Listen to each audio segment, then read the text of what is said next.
Nimejadiliana kirefu na timu ndo tukaja na hii ya kwamba tukiuziwa woga tutaununua. Aisee, nafurahia sana na kila hatua ambayo tumepiga. Kwa sababu kila jambo linaenda kama tulivyolipanga.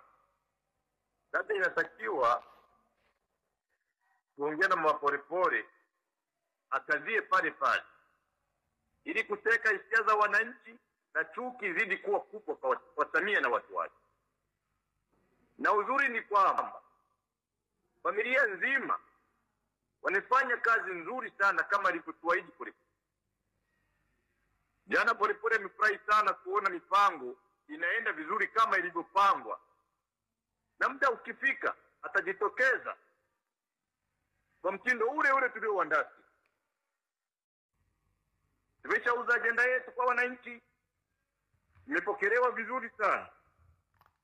Sasa kaka yake ameongelea issue ya chifu. Naona imeanza kuumiza vita sana polisi. Na huo muda watahangaika sana.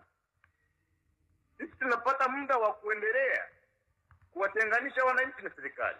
Na vyombo vyote vya habari kama BBC na DW wote wapo upande wetu. Na sisi ili kufanikisha jambo letu lazima tuendelee na kazi.